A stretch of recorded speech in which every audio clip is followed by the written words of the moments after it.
জয় হিন্দ। আজকে আমাদের টপিক হলো ইকোনমিক্স বা অর্থশাস্ত্র। ক্লাস 11-12 একটি গুরুত্বপূর্ণ বিষয়। তাহলে জানা যাক ইকোনমিক্স বা অর্থশাস্ত্র কি বা কাকে বলে, ইকোনমিক্স থেকে আমরা কি কি বিষয় জানতে পারি, ইকোনমিক্স আমাদের জীবনে কতটা গুরুত্ব, অর্থশাস্ত্র অর্থনীতি এবং অর্থশাস্ত্রী কাকে বলে, কোন দেশের অর্থব্যবস্থা বলতে কি বোঝায়, অর্থশাস্ত্রের জনক কাকে বলে, উৎপাদন এবং পরিষেবা বলতে কি বোঝায়। তাহলে সর্বপ্রথম জানা যাক যে ইকোনমিক্স বা অর্থশাস্ত্রের শাব্দিক অর্থ কী। অর্থশাস্ত্র প্রধানত দুটি শব্দ নিয়ে গঠিত, অর্থ এবং শাস্ত্র। অর্থ এবং শাস্ত্র। অর্থ কথার মানে হলো ধন সম্পদ টাকা পয়সা, এবং শাস্ত্র মানে হলো বই বা বুকস, বই বা বুকস। অর্থনীতি, অর্থ মতলব টাকা পয়সা, কিভাবে অর্জন করা যায়, উপার্জন করা যায়, ব্যয় করা যায়, বন্টন করা যায় ইত্যাদি যে বইয়ের মধ্যে লেখা রয়েছে বা লিপিবদ্ধ রয়েছে তাকে বলে অর্থশাস্ত্র। তাহলে অর্থনীতি থেকে অর্থশাস্ত্র। এবং যিনি অর্থশাস্ত্র লিখে থাকেন বা অর্থশাস্ত্রের বই লিখে থাকেন তাকে বলে অর্থশাস্ত্রী। অর্থশাস্ত্রী। কোনো দেশের মধ্যে কত পরিমাণ ধন সম্পদ রয়েছে সেইটাকে বলে সেই দেশের অর্থ ব্যবস্থা। যেমন মনে করো, যখন কোনো পাত্রীর বাবা তার মেয়েকে বিবাহ দিতে চায় তখন প্রথমে কি করে না, প্রথমে সে পাত্রর বিষয় নিয়ে জানতে চায় যে ছেলেটি কি করে, তার ইনকাম কত। যদি সেই ছেলেটি ভালো কাম করে বা টাকা পয়সা ভালো ইনকাম করে তাহলে বলবে ছেলেটির আর্থিক ব্যবস্থা ভালো আছে, পাত্রী দেওয়া যায়। কিন্তু কারো যদি অর্থনৈতিক বা ইনকাম বা কাজকর্ম ভালো না থাকে তাহলে কি বলে, বলছে এর অর্থনৈতিক ব্যবস্থা ভালো নাই, তাকে বিটি দেওয়া যাবে না। বিটি দেওয়ার পরে কি করবে, দুদিন বাদে ঘর আসবে, বাবা গো আমার চাল সিরাইলো, বাবা গো আমার এই সিরাইলো, আমার হাউস সিরাইলো। তারপর যে অর্থশাস্ত্রের জনককে বা কাকে বলে, অর্থশাস্ত্রের জনক হলো অ্যাডাম স্মিথ। কে? অ্যাডাম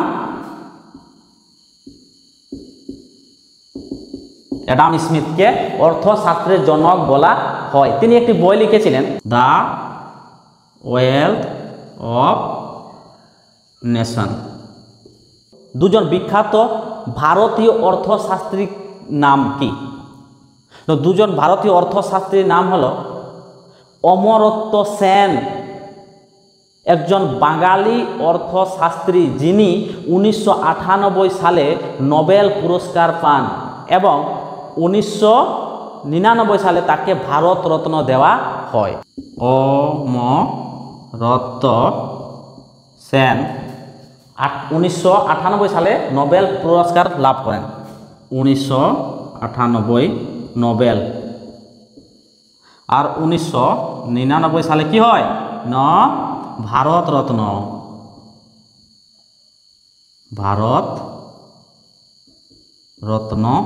2 নম্বরে অভিজিৎ বিনায়ক ব্যানার্জি, তিনিও 2019 সালে নোবেল পুরস্কার পান।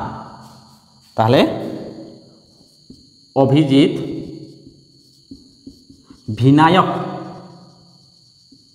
ব্যানার্জি কি করেন না, 2019 সালে নোবেল পুরস্কার জয় করেন।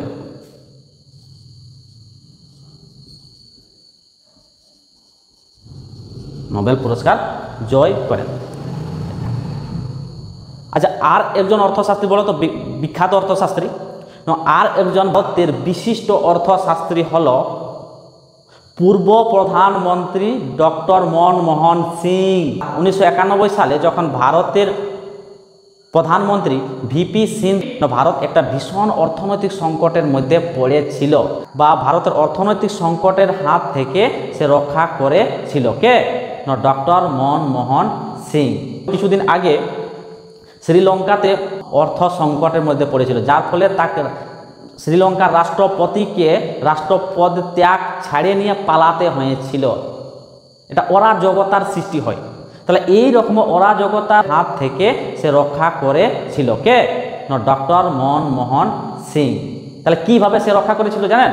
না ভারতে ৭৬ টন সোনা বিদেশে সুদে বসাইছিল এবং সেখান থেকে ৩,০০০ কোটি টাকা এনে বৈদেশিক মুদ্রার ভাণ্ডার পূর্ণ করেছিল। তারপর একটি মডেল তৈরি করেন, এলপিজি মডেল। মডেল মানে বুঝতে পারলে, এলপিজি মানে ওই ভাত রান্না করা গ্যাস নাই, ঠিক না? এটা হলো একটা মডেল। এলপিজির মানে হলো লিবারেলাইজেশন, প্রাইভেটাইজেশন এবং গ্লোবালাইজেশন। এলপিজি পিজি, এল সমান লিজেশন, পি সমান প্রাইভেটাইজেশন, গ্লোবালাইজেশন,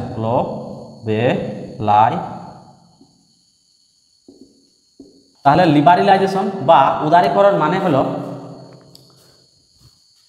ভারতবর্ষের ছোটোখাটো ব্যবসাকে সহজভাবে লাইসেন্স দেওয়া, আমদানি রপ্তানির শুল্ক বা ট্যাক্স কম করা।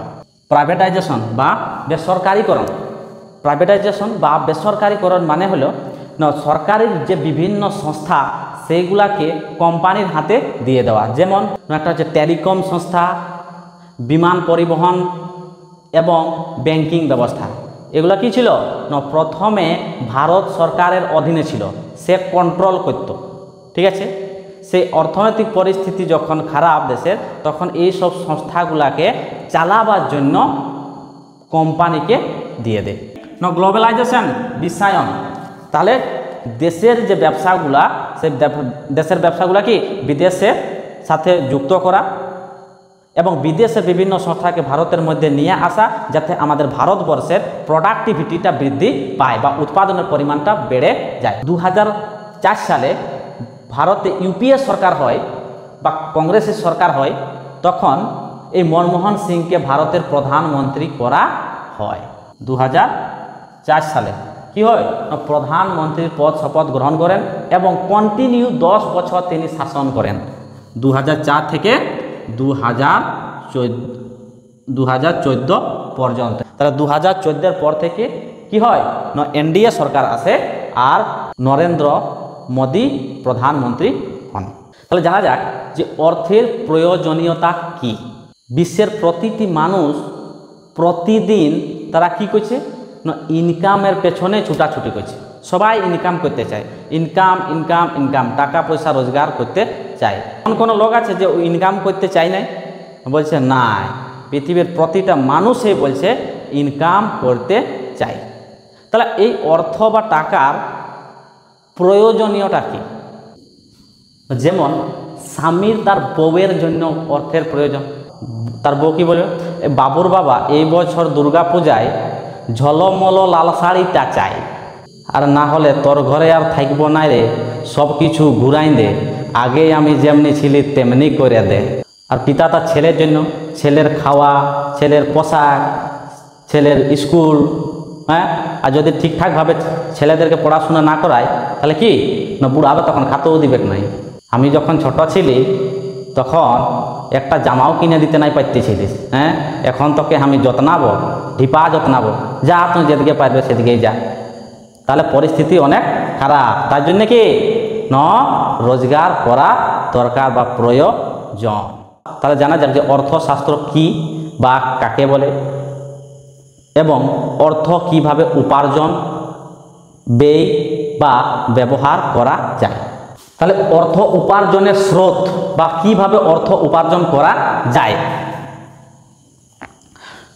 অর্থ উপার্জনের দুটি রাস্তা, দুটি স্রোত। এটা হলো উৎপাদন, এটা হলো পরিষেবা। উৎপাদন মানে কোনো বস্তু জাতীয়, কি বস্তু বা গুডস, আর পরিষেবা মানে হলো সার্ভিস, সার্ভিস বা পরিষেবা। তাহলে এই যে উৎপাদন বা বস্তু, এগুলো উৎপাদনের তিনটা সেক্টর আছে, তিনটা জায়গা আছে। কি কি? একটা হলো কৃষি, দুটা হলো খনিজ, আরেকটা হলো শিল্প। তো বলছে কৃষি, খনিজ এবং শিল্প থেকে বস্তু উৎপাদন হয় এবং সেইগুলা বিক্রি করে অর্থ উপার্জন করা যায়। যেমন কৃষি থেকে কি উৎপাদন করা যায় না, কৃষি থেকে ধান, গম, পাটস বা কার্পাস, চা, কফি ইত্যাদি। খনিজ থেকে যেমন লৌহ আকরিক, তাম্বা, সোনা, কয়লা ইত্যাদি পদার্থগুলো কি হয় না কুড়ে নিয়ে বাজারে বিক্রি করা হয় এবং সেখান থেকে অর্থ উপার্জন করা যায়। শিল্প থেকে না বিভিন্ন কাঁচা মাল ব্যবহার করে নিয়ে নতুন পদার্থ তৈরি করে এবং সেটাকে বাজারে বিক্রি করে। মারুতি, BMW, যাই নিয়ে এরোপ্লেন হোক, ট্রেন হোক বা কোনো ইলেকট্রিক্যাল সামান যেমন টিভি, মোবাইল, বিভিন্ন যে বস্তু এগুলা কি হয় না শিল্প দ্বারা উৎপাদিত হয় এবং সেগুলো বাজারে বিক্রি করে অর্থ উপার্জন করা যায়। দ্বিতীয় যেটা সেটা হলো পরিষেবা, সার্ভিস। পরিষেবা হলো কারো কাজ করে দেওয়া। তাহলে পরিষেবা মানে হলো কারো কাজ করে দেওয়া, তার বিনিময়ে অর্থ উপার্জন করা। ঠিক, কারো কাজ করে দিয়ে অর্থ উপার্জন করা যায়। তো এখানে কিন্তু কোনো পদার্থ বা কোনো বস্তু উৎপাদন করছে না, কি করছে নিজের দৈহিক শ্রম দিচ্ছে, পরিশ্রম দিচ্ছে এবং পরিশ্রমের বিনিময়ে সে অর্থ উপার্জন করছে।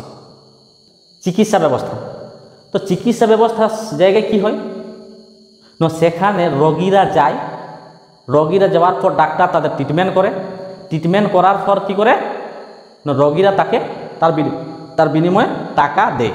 তাহলে ডাক্তার এখানে পরিষেবা দিল রোগীর এবং রোগীর পরিষেবা দেওয়ার পর কি হলো না সে টাকা রোজগার করল।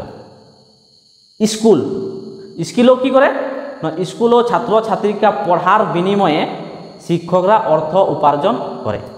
ব্যবসাটাও কিন্তু এক ধরনের পরিষেবা। কোনো মুদি দোকান বা রেশন দোকান কি করে না বাজার থেকে বিভিন্ন ডাল, সবজি, আলু, পেঁয়াজ গ্রামে কিনে আনে এবং গ্রামের লোক সেটা কি করে না বিনিময় দিয়ে কিনে। তাহলে এখানে যে মুদি দোকানদার সে কী করলো না বাজার থেকে সামানপাতিগুলো গায়ের লোকের কাছে নিয়ে আসলো, তাহলে গায়ের লোকের উপকার করে দিল, তার বিনিময়ে কিছু একটা অর্থ নিয়ে থাকে। তাহলে ব্যবসাটাও কি হলো একটা সেবা, ব্যবসাটা হলো একটা সেবা। অর্থের ব্যবহার, টাকা পয়সা ইনকাম করা যত কঠিন তার থেকে বেশি কঠিন কিন্তু অর্থ খরচ করা। দেখবে যখনই মানুষের কাছে পয়সা আসে না তখন মানুষের মেজাজ, কাজকর্ম, রহন সহন, কথাবার্তা সম্পূর্ণ কি হয়ে যায় পরিবর্তন হয়ে যায়। বলছে মানুষ কোনো না কোনো রকমভাবে ইনকাম ঠিক করতে পারে কিন্তু উপার্জিত অর্থটা সঠিকভাবে ব্যবহার করতে পারে না। টাকা আসার পরে খরচ করতে পারবে, খরচ করাটা বড় জিনিস নয়, কিন্তু সঠিকভাবে ব্যবহার করা এইটা হলো বড় কথা। এমনিতে তো 10 লাখ টাকা একদিনে শেষ করে দেবে উড়াই নিয়ে, ঠিক আছে, কিন্তু সেই অর্থটা সঠিকভাবে ব্যবহার করাটা হলো সব থেকে বড় কথা। 820 কোটি লোকের মধ্যে মাত্র 33% লোক তাদের অর্থ সঠিকভাবে ব্যবহার করতে পারে। কত বলছে 33% লোক তাদের অর্থ সঠিকভাবে ব্যবহার করতে পারে, আর 67% লোক তাদের অর্থ সঠিকভাবে ব্যবহার করতেও পারে না। বেশিরভাগ লোক তারা নেশা জাতীয় খাদ্যেই ব্যবহার করে, যেমন মদ, গাঁজা, বিড়ি, গুটকা, সিগারেট ইত্যাদি। দেখবে 2-1 লোকের বৈশিষ্ট্য আছে, ওর কাছে যদি টাকা আসলো তো ওর খুঁজলি হয়ে গেল, যতক্ষণ না পয়সাটা শেষ হয় ততক্ষণ পর্যন্ত তার মনে শান্তি নাই। টাকাটা দেখবে লুঙ্গি গুঁড়চাই রাখবে অথচ ঘরের লোককে দিবে নাই। আর সকাল আর সন্ধ্যা কি করবে মদ আর গাঁজা। ওদিকে বেচারির ঘরে তার চাল কিনার পয়সা নাই, ওদিকে ওর বউ ঘরে কি করছে রাগে গুড়গুড় আছে, বলছে খাল ভরা সব পয়সা খাইয়ে উড়াই দিছে, এটা ঘরে চাল কিনবার পয়সা নাই, ডাল কিনবার পয়সা নাই। বলছে আসুক আই রে খাল ভরা, আজ তোকে বিনা লোয়া ঠিক কুচে আজ তোকে নাই ছাড়ি। বেলা ডুবে কি করবে না বাবু মদটা খাইয়ে নিয়ে আর হিলে ঘর দিকে যাবে।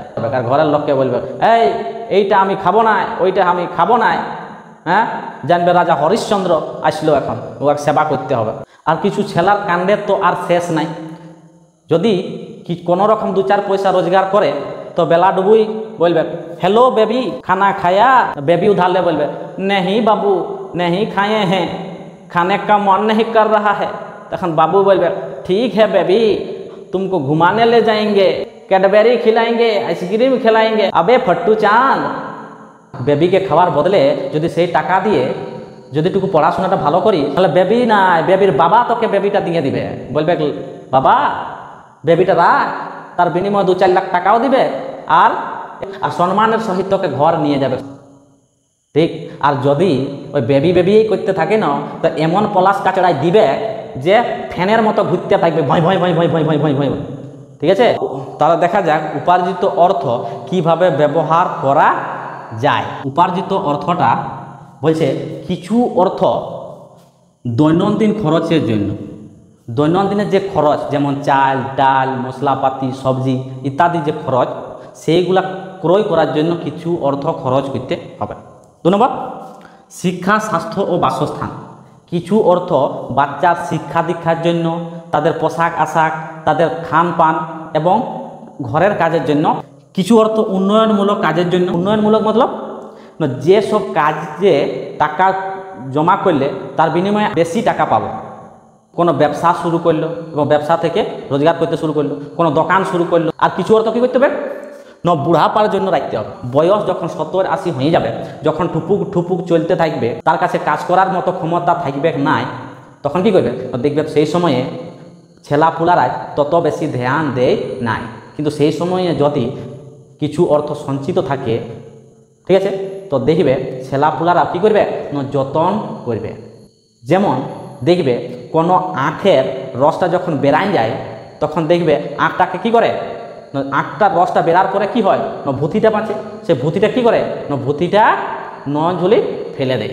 যদিও ভুতিটা থেকে রসটা যদি বেরাতেই থাকে তো দেখবে কখনো সে নয়নঝুলি ফেলবে না, তখন কি বলবে না না এটা ফেলা যাবে না, এটা থেকে কিন্তু রস বেরাতেই আছে। ঠিক আছে না, তখন দেখবে ওটা একটু যত্ন সহকারে রাখবে। ঠিক সেই রকম বয়স্ক হওয়ার পর যদি তোর কাছে কোনো ইনকামের সোর্স থাকলো বা অর্থ আসার মতো রাস্তা থাকলো তাহলে ঘরের লোকে সহজে তোকে হেলা করবে নাই। বুঝতে পারলি? তাহলে এই হলো আমাদের অর্থ সঠিক ব্যবহার করার নিয়ম।